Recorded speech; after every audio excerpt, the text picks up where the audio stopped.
Hello, everyone, and thanks for joining me, spending a little bit of your Friday with me. It's good to be back.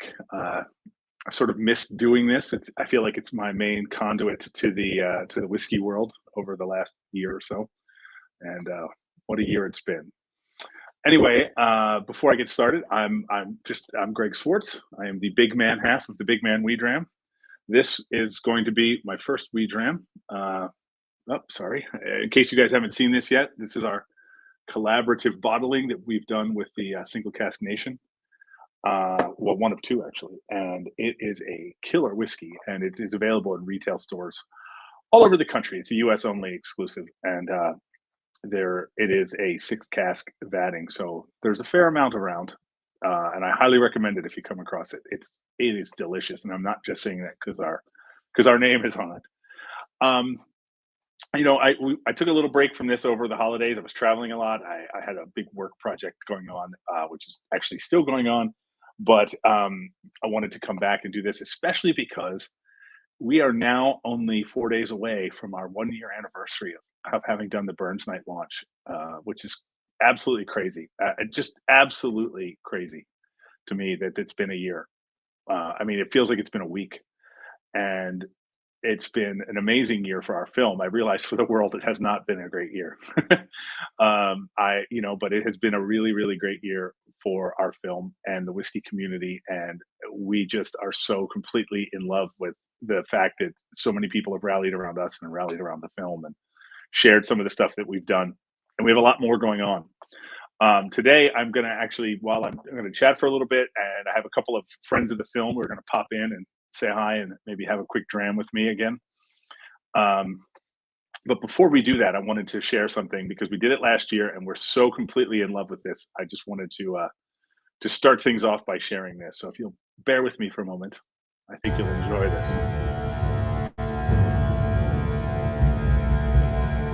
Fair fa your honest, sonsy face, great chieftain o' the puddin' race, I bin the ma ye tak your place, painch tripe or thairm.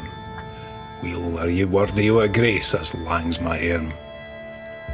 The groaning trencher there ye fill, your hurdies like a distant hill, your pin wad help to mend a mill in time o' need, while through your pores the dews distill like amber bead.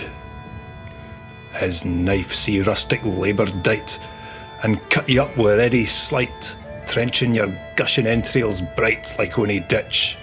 And then, oh, what a glorious sight, warm, reeking, rich.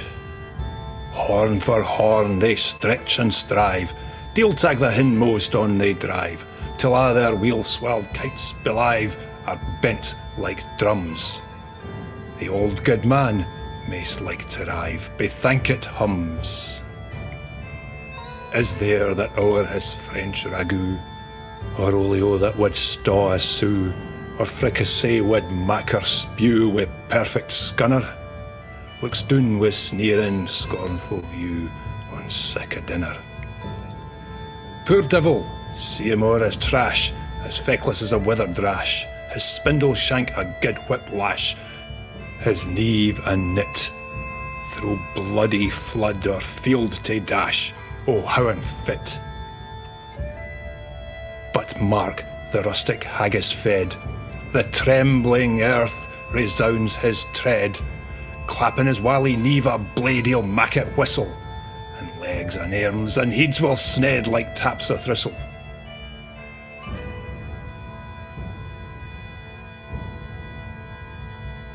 Ye powers wha mak mankind your care, and dish 'em out their bill of fare. All Scotland wants nae skinking ware that joups in luggies. But if ye wish her grateful prayer, gie her a haggis.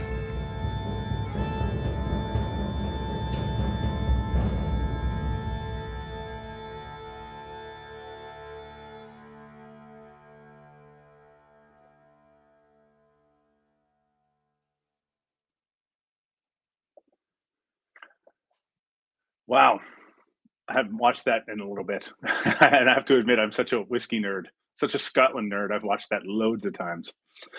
So cheers to you all. But you know what? Hold on, hold on.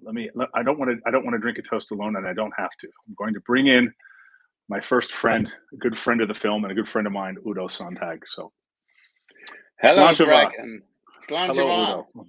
Udo. What a goosebump moment. I don't know if you can see that. I still have goosebumps. And not only because of the voice and the picture that was beautiful.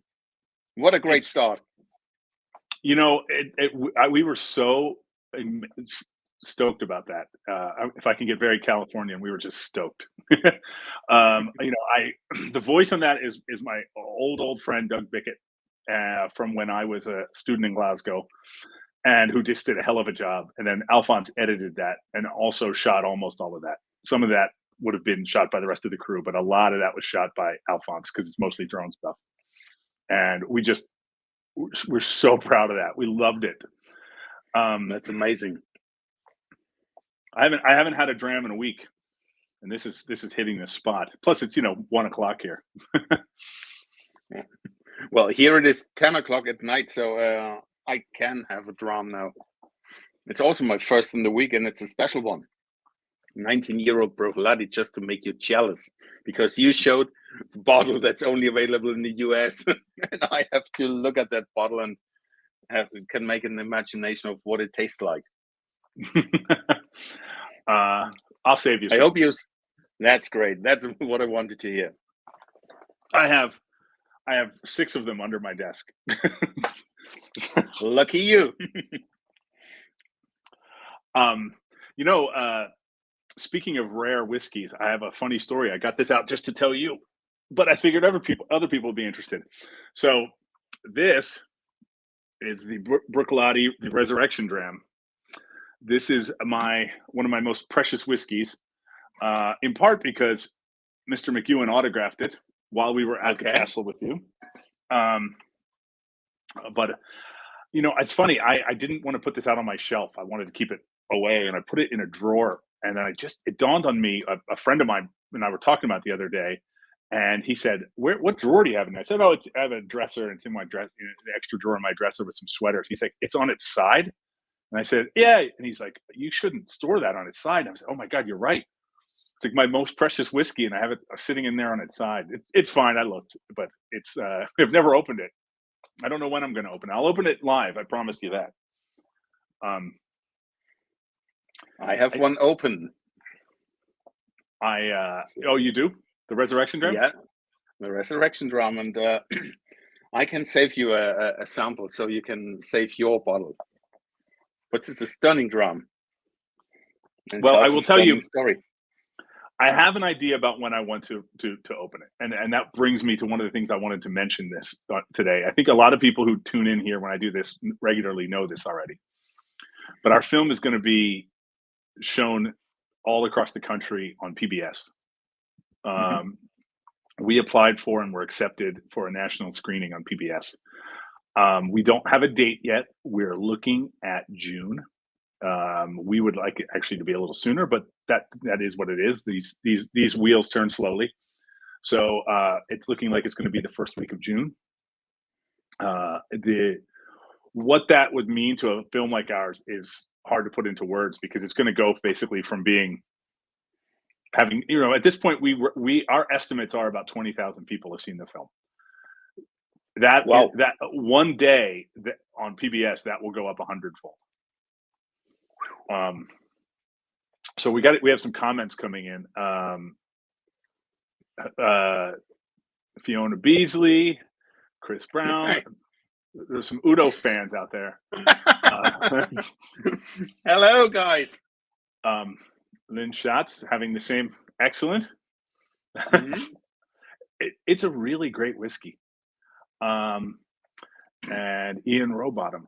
It's funny. We've done 2 collaborative bottlings with the Cinco Cast Nation now. The Stones of Steness and this one, which they've nicknamed Wolf Island because it's an island distillery. I call it the Wolf in Sheep's Clothing. Wolf being Water of Life. But I will say this. I would say that on paper, the Stones of Steness is the better whiskey. It's the rarer whiskey. It's a single cask. It's cask strength. But and it's excellent. I've gone through a bottle and a half of it. It's absolutely excellent. But I would say that for my personal taste, I actually prefer this. It just does something to me. It sneaks up on me all the time.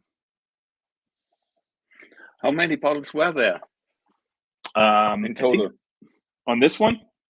Wait, it's a crazy number. I gotta find. I don't want to get it wrong. Oh, maybe it's not on here. I believe it is 1,600. There's 1,600 bottles of this nationwide. Okay. Octomore 10-2. I have a 12-2. I don't have a 10-2, but 10-2 is an excellent drum. I love the 0.2s. I'm a 0.3 guy normally, but the 12-2 I really, really loved. One of the things that they did with the bottling, with this bottling, is it's 6 casks, and that's not that crazy. But the thing that's really interesting about it is 5 of the casks are unpeated, and 1 of the casks is peated. Okay. And so it just has.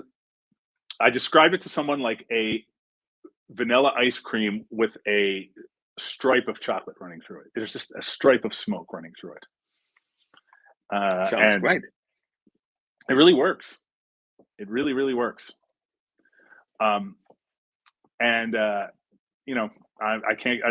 Well, you can see here. This is going to make me look bad, but this is how much is left. This is my second. This is my second bottle. No, I've shared it a lot with other people, so it's not just me. I would have said the same now. But so one of the things I also wanted to say that we're going to do for Burns Night, so just to recap, Tuesday of next week is Burns Night. Last year, in case anyone here doesn't know this, on Burns Night we did the first screening of the film, and we did 6 straight nights of screenings with the absolute legends of whiskey, one after another after another. It was in retrospect, I can't believe I was as calm as I was every day when that was going on, because it was just like a normal day to me. And it was crazy that, all the people that are in the film came and did that. And it was just amazing. But it's our 1-year anniversary of that now. And so this Tuesday, we're going to be doing some fun giveaways on our social media. I'm probably going to go live here again. We're going to go on our Facebook group. We're going to do some Instagram live stuff. And Udo has been involved. Udo wrote Jim McEwen's biography with him. And then there is now there it is. And there is now a second book, a supporting book to go with that, which Udo also will hold. Oh, Udo's my spokesmodel. So we are going to be giving away one of those on Tuesday, along with glasses and maybe some T-shirts, maybe a poster. We have a couple of fun things. We wanted to give away one of these bottles, but apparently that's illegal. So sorry about that, guys. But the only thing we would like to ask for people is to share that video that I showed. If anywhere you see fit to do it. I know that almost anyone watching this is already going to be a member of our Facebook group, but if you're not, please join. Please follow our Instagram. But I have just posted the link to the Address to a Haggis. And we would love it if people would share that, because we think our co-producer, Tim Sexton, has done some pretty extensive research. And it's very opinionated, but he believes that it is, without a doubt, the best Address to a Haggis he could find on YouTube. Definitely. And part of it is the footage, but part of it is the person I'm going to add here in a moment.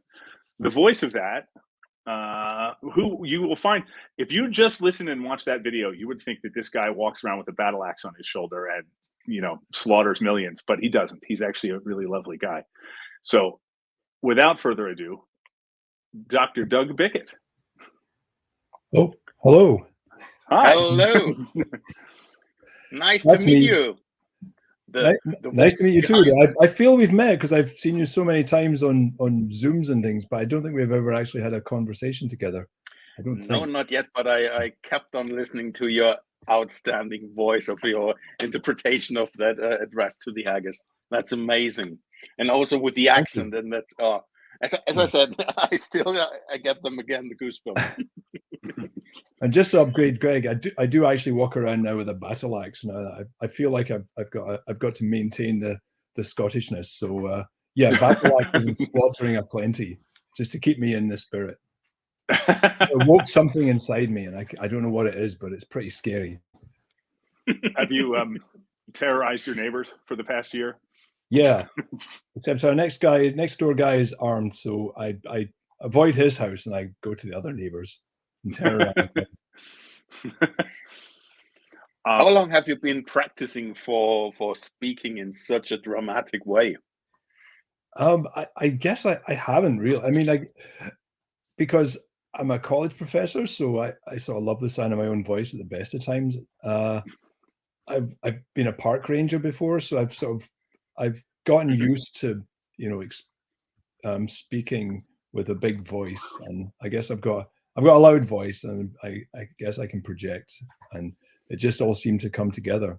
But I've always had a thing for Burns. I used to do I curled for a number of years, a local curling club, and we would have a Highland Games Bonspiel every January around about this time, and they would often ask me to do the toast. We'd pipe in the curlers, and there'd be a piper there, and then there would be a they'd ask me just to do something in Burns, and so I would come up with something for them to talk about. And when I would get into it, the first time I did it, my hands were shaking by the end of it so much because I got this burst of adrenaline. At the end, you're supposed to slop. They give you a little dram of whiskey. You're supposed to drink it. I literally just threw it over my whole face, and it was slipping down me.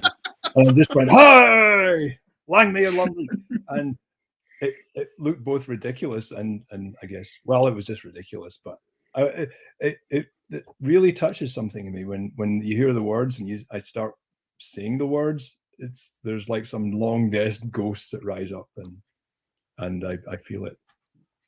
There's something about Highland culture, ancient Highland culture, that is so sort of exotic and interesting and appealing to people that I think you could have easily just sold people that's what you do. You just throw the whiskey in your own face and then you just scream. That's the tradition, yeah. Yeah, exactly. just like William Wallace, you throw it in your own face. Yeah. That's why I love Jim's Highland toast, or the toast he does, the Gaelic toasts during the film, because that's that really gets the blood going as well. Although I don't understand the Gaelic, so it doesn't hit me quite in the same way, but it seems to come from the same place. Well, it's the story of the clan chiefs coming together before the night of a battlefield, and they know that this night could be very special, and the dram they have in their hands is probably the most valuable one, because you're not sure if you see each other the day after, and therefore this dram is quite spiritual, and so the words go, I translate it without shouting it, the words go out from the heart, into the heart, up in the sky, and down to the enemy, and then slange right, left, and then slange var, and then pop it in the face. And that's really a very dramatic ritual at the end of a tasting. And the atmosphere when Jim did that, also live, and I was lucky to see this quite often, performing this live, and then afterwards, that was really something absolutely special. Yeah. And if you want to know more about this Highland toast, there's a whole chapter inside. All right, if you want to read. Do you know? Hold one of these copies at some point and check it out. It looks very interesting. Every time I've ever filmed Jim doing the Highland toast, he tells people this is probably the last time I'll ever do this. I think I've seen him do it 16 times, and it's always been the last. Except maybe the thing you see at the very beginning of the film, that was actually the very first footage we ever shot. The very first thing, the very first day. That's you. Some people may have heard me tell the story. That's when you accidentally knocked over an entire sample tasting mat of like kinship whiskeys, like 300 pounds worth of whiskey. That was that same day, and he didn't say that was his last one then. But ever since then, he's always said he's going to hang it up. But he keeps doing it. Although I haven't seen him do it since he retired last May. So maybe he's doing it at home. But the Highland Toast actually goes on, because I have a wee video that Jim made, and in that video Jim passed it on to me to go on to proceed it on in the tasting, and that makes me quite a little proud to officially be allowed to use them in a tasting. Great. The only time I've ever done it is when in the video we made where we had people from all over the world do it. When Trevor and I went to the Hollywood sign and did it, we went and did it there. And what the funny thing about that was the park at the base of the Hollywood sign is always full of people. And that was like a beautiful Saturday morning. So there were hundreds of people around, and pets and family and kids running around with kites and things. And this was like 9 o'clock in the morning on a Saturday, and we took out whiskeys and started screaming in Gaelic, and then pound, and we had to do it like 3 or 4 times before we got it right. And then I imagine lots of families were probably fleeing in the background. But I don't. You had the full attention of the audience, haven't you? Yeah, I think that would be probably great. Yeah, the police were probably summoned. I would like to add another friend of the film who is in our waiting room, if you will, right now. And I have to say, I will tell you as I introduce him, I'm going to say Chris Brown is and he can correct me if I'm wrong on the title, he's the U.S. sort of ambassador for the Isle of Whiskey Academy. And he does lots of tastings and things. And we did an event just with him in Pennsylvania 2 weeks ago that Alphonse was at. And so we're, bit by bit when we can, we're starting to do some more in-person events. And Chris was kind enough to do one. And I'm going to welcome him now. Hi, Chris. Hello, everyone. What a pleasure to meet you. Yes. Hello. Likewise. Hello. Thank you for having me on, by the way. I appreciate that. Oh, no. Thanks for joining me. I realize it's still here in the States, it's still the working day, but Udo's the only one who has an excuse. At least you and Doogie are on the East Coast. It's only 1:22 here, and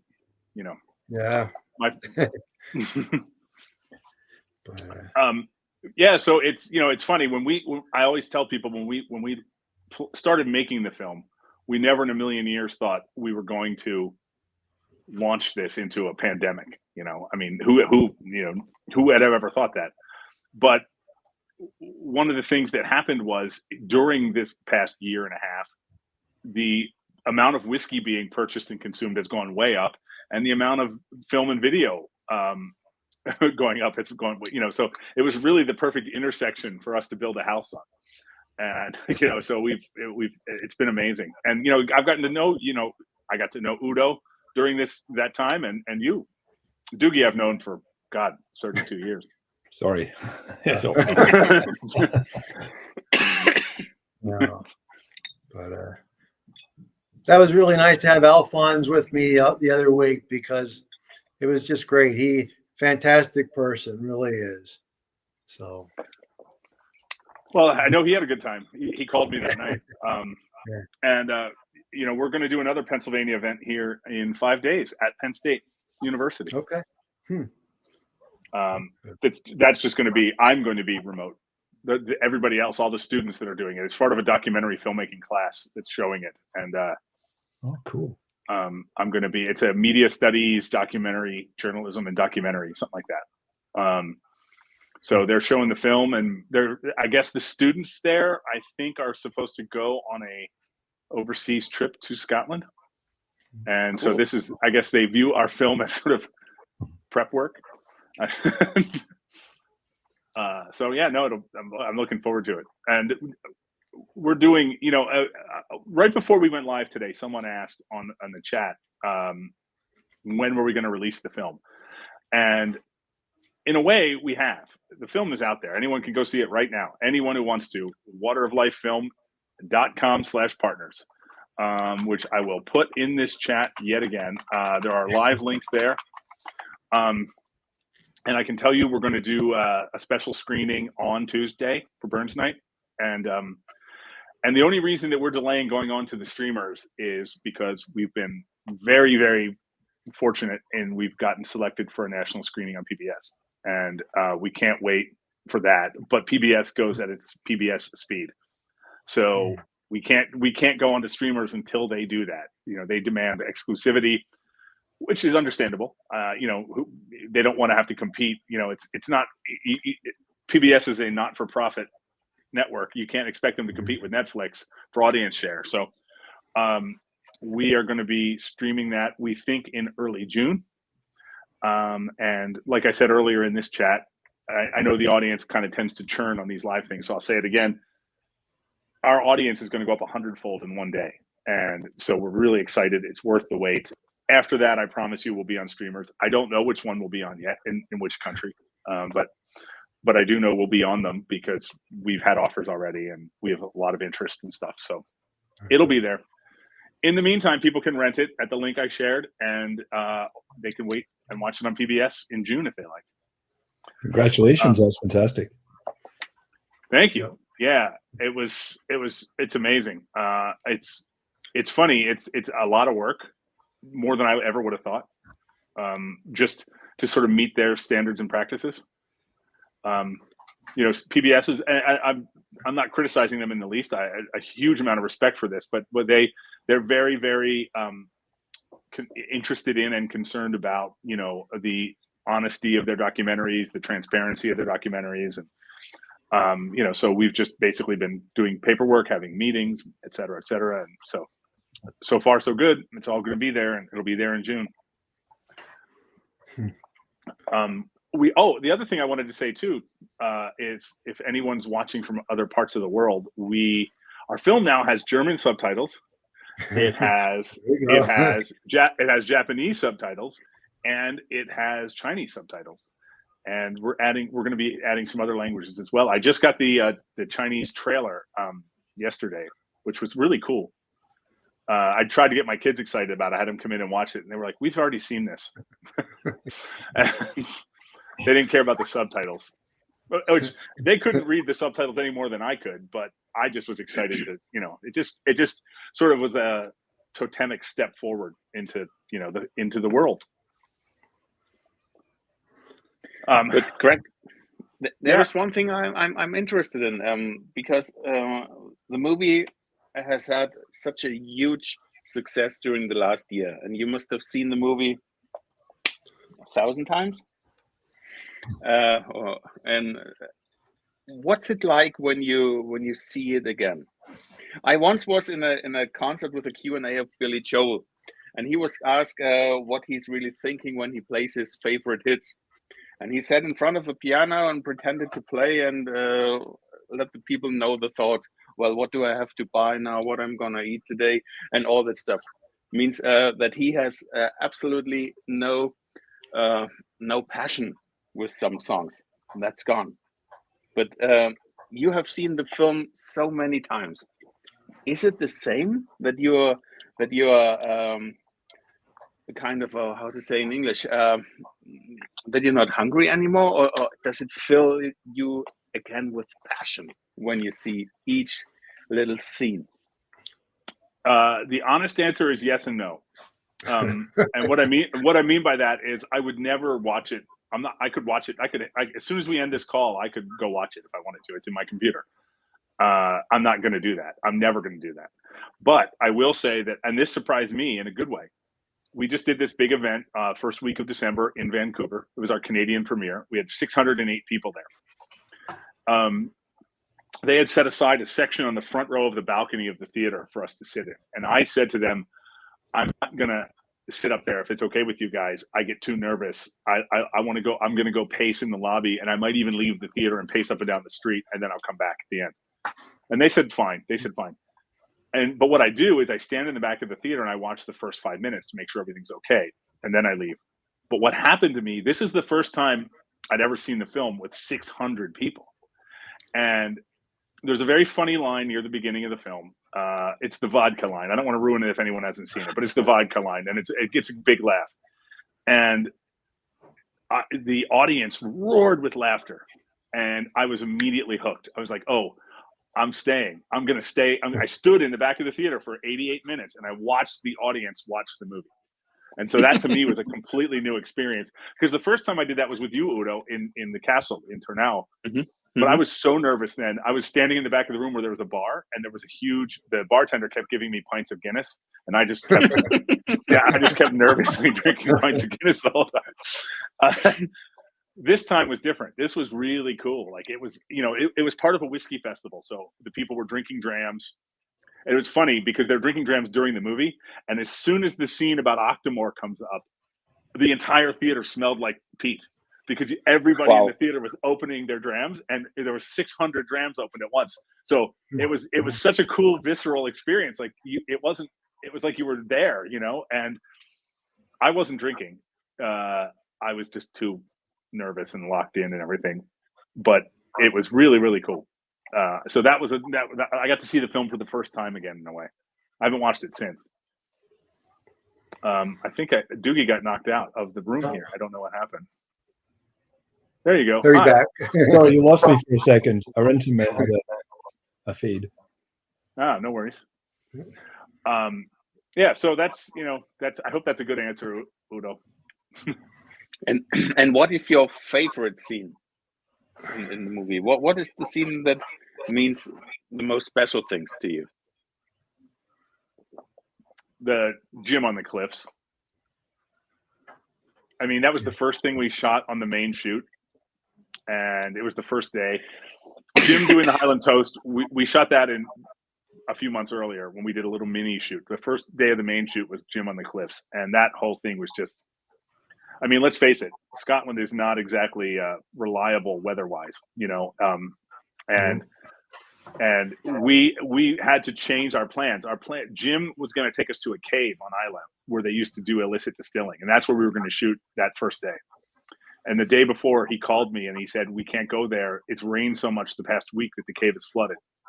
But he said, I've got something else in mind that'll work. And then it was just a beautiful day, cool, breezy, blue sky, clouds, absolutely just a perfect start to the whole experience. And I was just beside myself. I mean, it was honest to God, it was up there with the birth of my children, like as one of the best days of my life.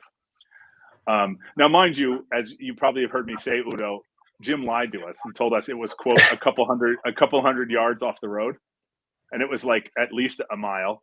And it was not like a flat walk. It was like through boggy moorland. And like our sound guy went through the bridge. There's a little footbridge. His foot went through the bridge and cracked it. We had to pull him out. I mean, it was, and the whole crew was humping lots and lots of gear up there. I wasn't. I was just chatting with Jim the whole time. But it was an amazing day. And so to me personally, I don't know that it's it might be, some people like it. It might be the best scene in the film, but it's certainly my personal memory. It's my favorite personal memory. And I felt like I hate to sound, I don't know, woo woo about it, but I felt, Trevor and I both felt that day like we were really onto something.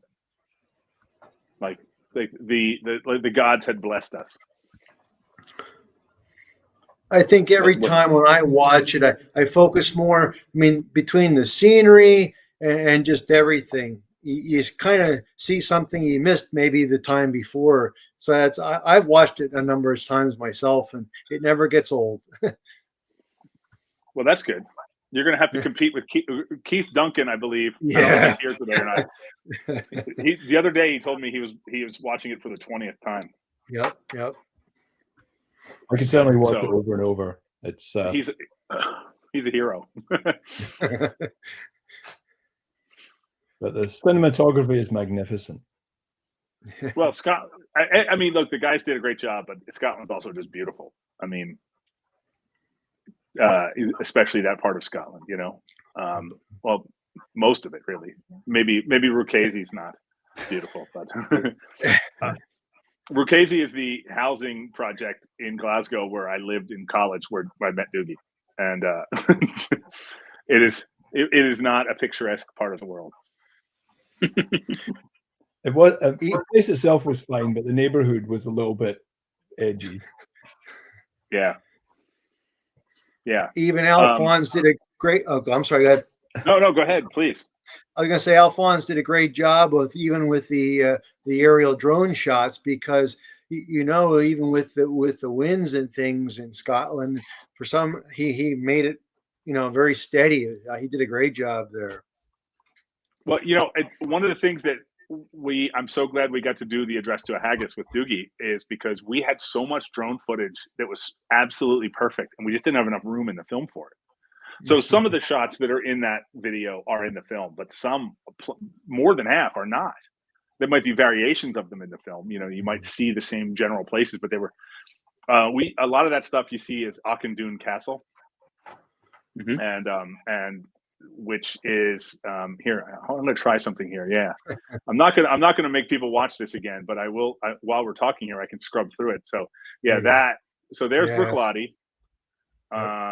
This is Akindun Castle, which is an abandoned castle outside of Dufton. And the cool thing is 99% of the people who go to Dufton want to see Balvenie Castle because it's in the town and it's bigger. But this is like 6 minutes outside the town and no one goes there. And so Alphonse actually spent the whole night there shooting nighttime time lapses, which you're seeing here. This is Convalmore Distillery, which is a dead distillery in Dufton, and Alphonse and I sat in a car together one night while the camera was on a time lapse slider on top of the car because it was freezing, and we had to get out every now and then and keep the camera warm. We had to blow on the camera because it was so cold the camera was going to freeze up. But here, this is Akandoon Castle again. This is Akindun right here. But if you see the building with the red roof in the background, Colin McKenzie is a Dufton architect who's retired, and he bought those old buildings, they're old farmstead buildings, and he turned them into flats you can rent. And so what we did is the whole crew lived in a house together except Alphonse. We rented him a room there so he could be at the castle all night. And that's why we started calling him the outdoor whiskey, because he literally operated separate from the rest of the crew. So this is that first day I was talking about on the cliffs. And actually, I don't know if you can see it, but the crew is in this shot. If you look in the middle, sort of in the saddle on the right, you can actually see all of us standing there. Oh, yeah. This is actually John O'Groats. We didn't shoot there at all. Alphonse went there after the shoot with his brother and his mom, and they shot this footage. This is more Akindun. That is, hold on. Yeah, this is the Springbank, but I was trying to get there. That is Balvenie and Glenfiddich on a cold morning. Springbank. These are beaches on Isla. Gym on the hills. This is Speyside. The new Macallan distillery is just off to the left of this frame. You can't see it, but that's the big bridge that's on the River Spey there with the rainbow. Scotland gave us the rainbow for free. These are sheep. These are cows. This is Highland Coos. This is Glen Allachie. These are the warehousemen at Glen Allachie. More sheep. There. That is Balvenie Castle on that same foggy, cold morning. This is the Speyside Cooperage, which was super cool. This is, I believe, Orsay, which is a tiny Scottish island. Like, I don't know if you can see my cursor, but the midway through, there's that little sort of water inlet there. That's actually that separates where the lighthouse is from the piece of land in the foreground. The piece of land in the foreground is Isla. The piece of land in the background with the lighthouse is Orsay, which I believe the entire island is for sale. But you have to give the government access to the lighthouse. There's an easement involved. Jim told us. Jim McEwen told us he wanted to buy it, but his wife was pretty adamant. She didn't want to live on an island that was inaccessible 80 days a year. Because even though it's maybe 100 yards across that little inlet, it's pretty unpleasant. That's Island Donan. This. Oh my gosh!